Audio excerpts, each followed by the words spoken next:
ത്രിയേക ദൈവത്തിന് സ്തുതി. നിങ്ങൾക്കേവർക്കും ക്രിസ്തുയേശുവിൻ്റെ നാമത്തിൽ എൻ്റെ സ്നേഹവന്ദനം. അഗാപ്പൻ ബ്ലെസ്സിങ്ങിലേക്ക് ഏവർക്കും സ്വാഗതം. സമൂഹത്തിലും ജോലിസ്ഥലത്തും വലിയ പദവികളും അംഗീകാരങ്ങളും നേടിയെടുക്കാൻ വേണ്ടി മറ്റുള്ളവരുമായി നിരന്തരം മത്സരത്തിൽ ഏർപ്പെട്ട നമ്മുടെ മനസ്സ് പലപ്പോഴും മടുത്തു പോകാറില്ലേ? സ്ഥാനമാനങ്ങൾക്ക് പിന്നാലെ ഓടിയിട്ടും ഉള്ളിൽ ഒരു വലിയ ശൂന്യത മാത്രം അവശേഷിക്കുന്നതായി പലപ്പോഴും നമുക്ക് തോന്നാറില്ലേ?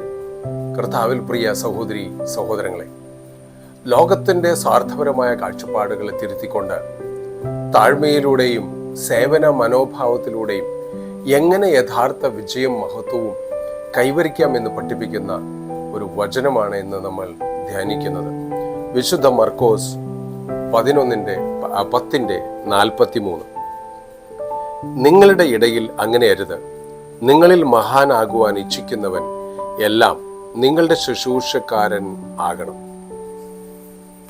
യേശുക്രിസ്തു തൻ്റെ ക്രൂശീകരണത്തെക്കുറിച്ച് ശിഷ്യന്മാരോട് സംസാരിച്ചതിന് തൊട്ടു പിന്നാലെ യാക്കോബും യോഹന്നാനും വന്ന് ദൈവരാജ്യത്തിൽ പ്രധാനപ്പെട്ട സ്ഥാനങ്ങൾ തങ്ങൾക്ക് വേണമെന്ന് ആവശ്യപ്പെടുന്നതാണ് ഈ വചനത്തിന്റെ പശ്ചാത്തലം.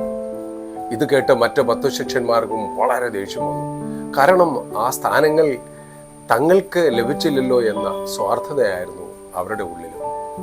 ഈ ഒരു സമയത്താണ് കർത്താവ് ശിഷ്യന്മാരെ വിളിച്ച് ലോകത്തിലെ ഭരണാധികാരികൾ ജനങ്ങളുടെ മേൽ അധികാരം പ്രയോഗിക്കുമ്പോൾ തൻ്റെ വഴിയിൽ നടക്കുന്നവർ എങ്ങനെയുള്ളവരായിരിക്കണമെന്ന് കർത്താവ് അവർ പഠിപ്പിക്കുന്നു.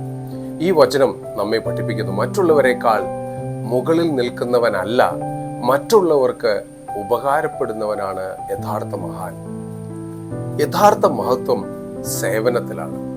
ഇന്നത്തെ ലോകം മഹത്വത്തെ അളക്കുന്നത് പദവി, സമ്പത്ത്, പ്രശസ്തി, അധികാരം എന്നിവ കൊണ്ടാണ്. ഈ ലോകം നമ്മോട് പറയും മറ്റുള്ളവരെ ചവിട്ടി മെതിച്ച് മുകളിലേക്ക് കയറാൻ.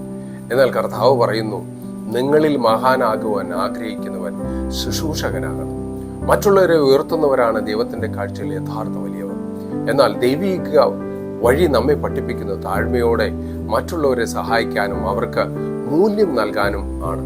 നമ്മുടെ ജോലിയിലോ കരിയറിലോ സ്വാർത്ഥത മാറ്റിവെച്ച് വിശ്വസ്തയോടെ മറ്റുള്ളവരെ സേവിക്കാൻ തയ്യാറായാൽ ഈ ലോകം നൽകുന്ന സ്ഥാനമാനങ്ങളെക്കാൾ വലിയൊരു ബഹുമാനവും വിജയവും ദൈവം നമുക്ക് ദാനമായി നൽകും.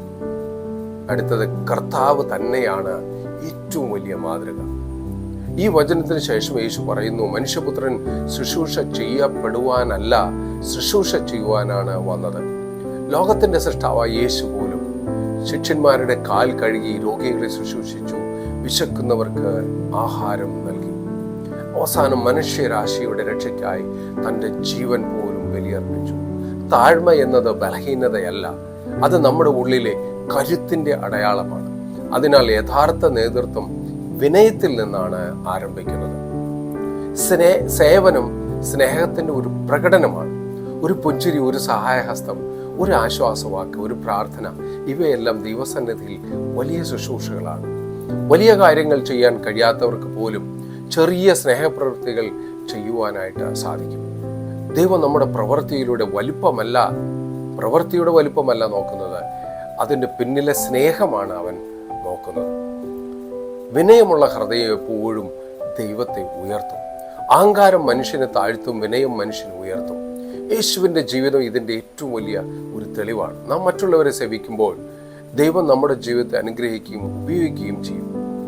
നമുക്ക് സ്വയം ഒന്ന് ചോദിക്കാം, ഞാൻ മറ്റുള്ളവരെ സേവിക്കാൻ തയ്യാറാണോ? എൻ്റെ ജീവിതത്തിൽ വിനയമുണ്ടോ? യേശുവിൻ്റെ മാതൃക പിന്തുടരാൻ ഞാൻ ആഗ്രഹിക്കുന്നുണ്ടോ? നമുക്ക് സ്ഥാനമാനങ്ങൾ തേടുന്നവരല്ല, സേവനത്തിനുള്ള അവസരങ്ങൾ തേടുന്നവരാകാം. കാരണം സേവനത്തിലൂടെയാണ് യഥാർത്ഥ മഹത്വം വെളിപ്പെടുന്നത്. കർത്താവ് നമ്മെ വിനയത്തോടെയും സ്നേഹത്തോടെയും മറ്റുള്ളവരെ സേവിക്കുന്ന ജീവിതത്തിലേക്ക് നയിക്കട്ടെ. ആമേൻ.